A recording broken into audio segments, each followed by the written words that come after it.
Olá, você ligado no Notícias Agrícolas, eu sou o Guilherme Dorigatti, nós damos sequência à nossa programação, dessa vez para falar sobre o mercado do milho. Vamos acompanhar o que está movimentando, influenciando as cotações do cereal aqui no Brasil nesse momento. E para conversar com a gente sobre esse assunto, a gente recebe aqui o Anderson Galvão, ele que é analista da Celeris Consultoria, já está aqui conosco por vídeo, então seja muito bem-vindo, Anderson, é sempre um prazer tê-lo aqui no Notícias Agrícolas.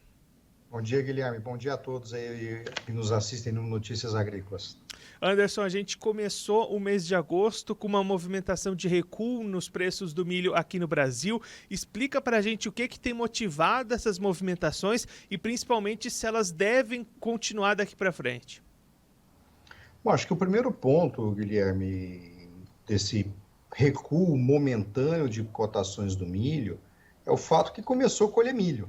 Por mais que houve uma quebra de safra, por mais que a safra inverno de 21, uma safra que sofreu aí primeiro atraso de plantio, depois seca e depois geada, mas algum produto chega ao mercado. E esse algum produto chegando ao mercado é suficiente para dar uma acalmada, é o suficiente para dar uma normalizada no ritmo comercial. O segundo componente que ajuda também é que também chegou algum milho importado para dar uma, como é que fala assim, colocar um pouco de água na fervura, né? Baixar um pouco a temperatura. Esses são, no nosso entendimento, os dois principais motivos dessa pequena calmaria nesse mercado de milho aí do comecinho de agosto. E aí, com essas colheitas seguindo avançando, essa pressão deve continuar enquanto estiver colhendo milho? Pontualmente, Guilherme, principalmente no centro-oeste, onde o volume é maior, a gente não pode se esquecer que se tem uma região que mais sofreu de quebra de safra, é o sul e sudeste. Então, os campos do Paraná, os campos de milho de São Paulo e Mato Grosso do Sul sofreram bastante. Então, no sul e sudeste, mesmo com colheita, eu sou bastante cético a imaginar que o preço do milho vai derreter, contrário do que eu pensava, sei lá, 30, 40 dias atrás, antes das geadas. As geadas trouxeram uma nova dinâmica, trouxe um novo componente para esse mercado. E aí, Anderson, é importante a gente destacar, né, que mesmo com esses leves recuos, os preços seguem bastante positivos, seguem preços historicamente altos, né? Não, preços, assim, extraordinários, né? Quando a gente volta a falar em milho acima de R$ 100 o saco no mercado paulista, em algumas praças do sul do Brasil, são patamares históricos, né? Agora, a gente não pode se esquecer também que a safra 21-22 é uma safra que também vem com aumento de custos bastante consideráveis, em especial fertilizante. Fertilizante é um problema que começa a subir a temperatura no mercado internacional. A China, semana passada, anunciou restrição às exportações de fertilizantes com medo de escassez no mercado agrícola chinês. Então, o agricultor que está vendendo milho, que está vendendo soja agora, tem que ter em mente que a safra 21-22 será, sem dúvida alguma, uma safra mais cara. E aí, Anderson, conversando, né, aqui no Notícias Agrícolas com produtores ao longo do nosso Realidades da Safra, também ouvindo os comentários no nosso site, a gente sente o produtor muito receoso em vender nesse momento, em buscar essas negociações. O que se deve isso? É uma aposta a novas elevações desses preços? Guilherme, essa é uma... Eu sempre digo isso, né? Eu venho de uma família de agricultores, né? No nosso mundo, a gente tem o hábito de tomar decisão olhando para trás. E o agricultor, o ano passado, travou milho a R$ 40, o milho veio a 90, ele travou soja a 80, a R$ 90, a soja veio a 180. Então, consequentemente, o agricultor está relutante em vender ou em travar por conta dessa experiência do ano passado. Segundo elemento, que foi a própria frustração de safra, teve agricultores que venderam e não tiveram produto para entregar. Então, isso traz sim uma preocupação muito grande. Cachorro mordido por cobra tem medo de linguiça, diz o dito popular, né? Então, isso são elementos que fazem o agricultor mais relutante, mais conservador nas travas, nas fixações da safra, não só o que foi colhido esse ano, mas também o que se espera colher na safra 21-22.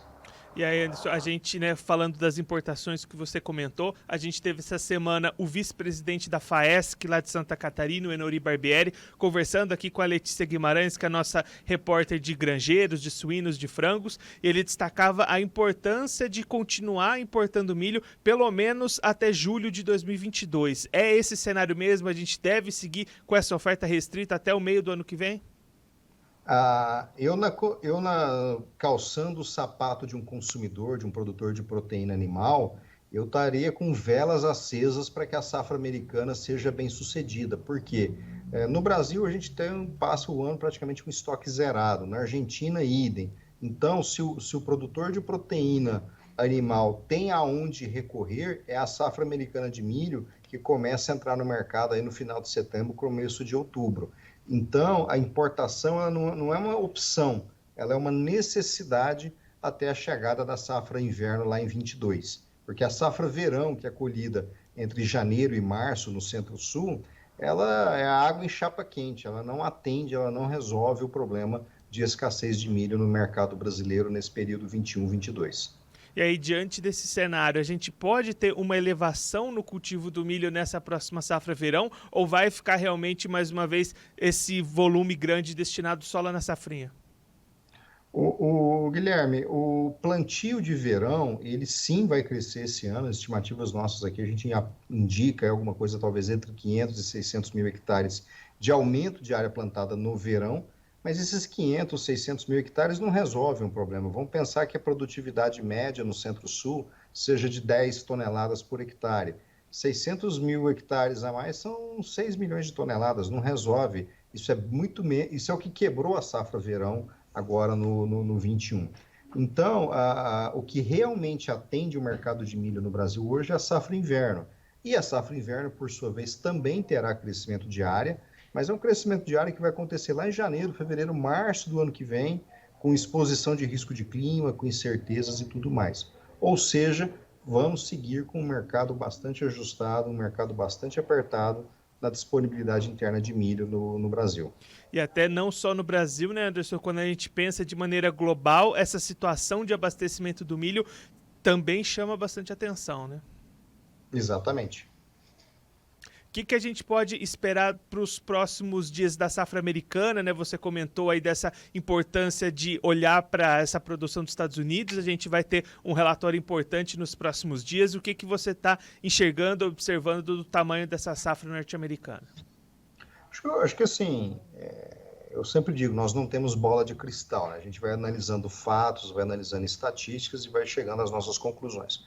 Eu acho que o que as pessoas que nos assistem, tanto quem compra quanto quem vende milho, tem que pensar em 3 elementos. O primeiro deles é a safra americana. A safra americana vai ser um grande balizador. Se eu pego Chicago hoje, estava olhando aqui agora há pouco, ó, a posição dezembro, ela está já há alguns dias orbitando entre 5,40 e 5,50 dólares por bushel. E agora, nesse finalzinho aqui de agosto, dessa segunda metade de agosto, vamos ver mesmo a safra americana. Então, safra americana, eu diria que nos próximos 15, 20 dias, deixa de ser um fator de incerteza para decidir se o preço do milho volta a 6,40 ou se vai ficar nesses 5,50, 5,20 daqui até a entrada da safra brasileira. Segundo componente que também é fundamental na formação do preço do milho no Brasil, taxa de câmbio. Ontem nós tivemos uma paulada de 1 ponto percentual de Selic e já com o Copom sinalizando mais 1 ponto percentual na próxima alta. Em condições normais, se a gente não tivesse numa condição de incerteza, instabilidade política, era para estar com o câmbio a 4,70, 4,80. No final de junho a gente chegou a 4,93, 40, 50 dias atrás. Então, o câmbio é o segundo elemento que a gente tem que estar muito atento a ele. Por quê? O preço de uma saca de milho, o preço de uma saca de soja no interior do Brasil é Chicago, câmbio, frete e prêmio no porto. Então, esses 4 elementos. Então, o câmbio, eu acho que pode sim, nesse cenário de aumento de taxa de juros e uma situação talvez um pouco mais tranquila no quadro político no Brasil, o real pode se valorizar e isso comprometer a formação do preço do milho no mercado interno. E o terceiro elemento, e aí uma análise que eu olho pelo lado de demanda, o fato é o seguinte, o setor de proteína animal, a gente estava analisando a rentabilidade da indústria de suinocultura, preço do frango, preço do leite, preço da carne suína, tinha que subir 30%, 35% para deixar a rentabilidade do setor de proteína animal minimamente atraente. Consequentemente, por mais que tenhamos escassez de milho, o setor consumidor não consegue pagar mais caro do que a gente já está no sul, R$100 na saca.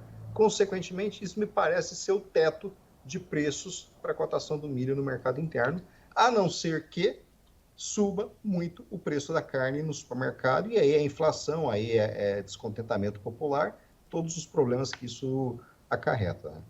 Anderson, para a gente encerrar falando um pouquinho também das exportações, a gente tem visto, né, números bastante menores do que os últimos anos, até mesmo menores do que os projetados para esse ano. Como é que você tem enxergado essas exportações e que volume você acha que a gente pode encerrar esse ano exportando?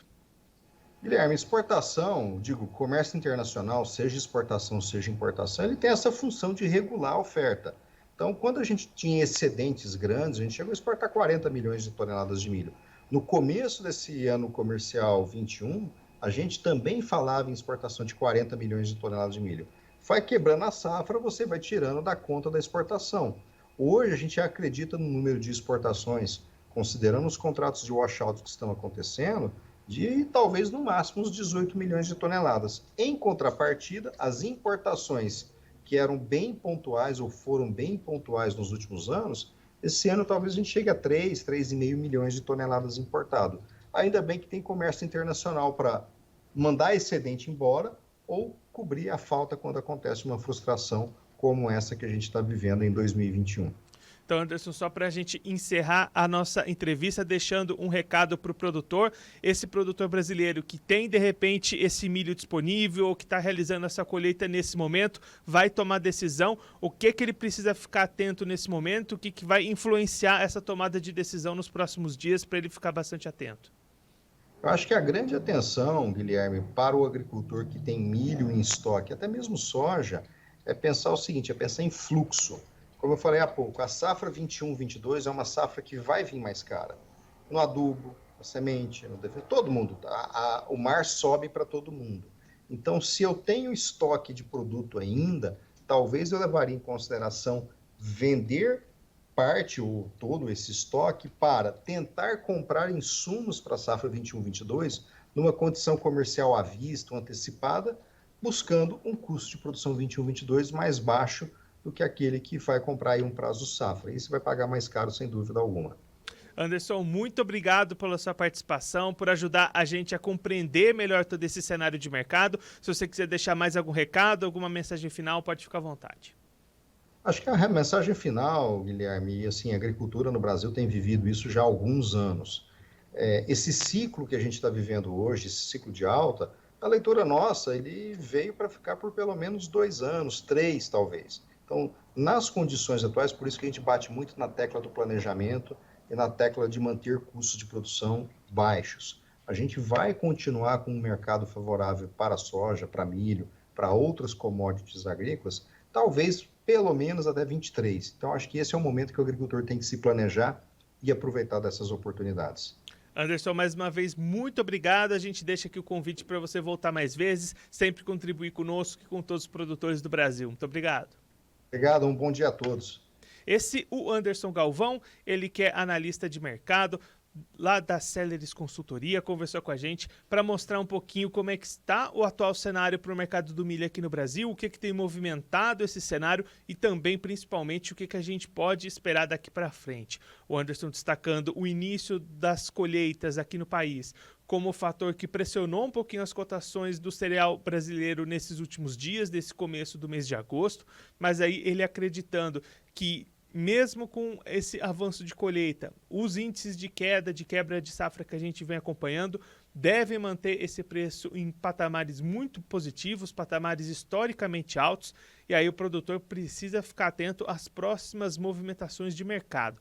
O Anderson, inclusive, destacando o custo de produção da próxima safra, temporada 21-22, bastante elevado nesse momento, e aí a recomendação do analista é que aquele produtor que ainda tenha grãos em estoque ou esteja colhendo nesse momento e vai ficar com alguma sobra, pense bastante em buscar oportunidades de venda nesse momento, aproveitar preços bons, e aí com esse caixa que vai entrar, conseguir melhores condições para comprar os seus insumos para a próxima safra, ali buscando condições à vista, condições antecipadas e diminuir um pouco esse custo daquele produtor que vai pagar normalmente no calendário do ano safra. Essa é a recomendação do Anderson Galvão nesse momento. Também ficar bastante atento ao que vai acontecer com a safra norte-americana. Nos próximos dias nós vamos ter um relatório importante do uso do Departamento de Agricultura dos Estados Unidos para ajudar a definir um pouco melhor o tamanho dessa safra, que pode mexer bastante com os preços do milho lá no mercado internacional, que, claro, reflete também aqui nos preços internos do Brasil,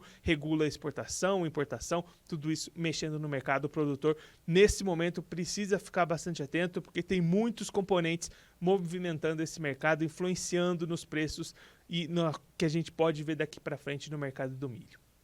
Bom, eu fico por aqui, mas você que está acompanhando o Notícias Agrícolas, continue ligado que a nossa programação volta daqui a pouquinho. Participe das nossas mídias sociais no Facebook Notícias Agrícolas, no Instagram, @Notícias Agrícolas e em nosso Twitter, @Notiagre. E para assistir todos os nossos vídeos, se inscreva no YouTube e na Twitch Notícias Agrícolas Oficial.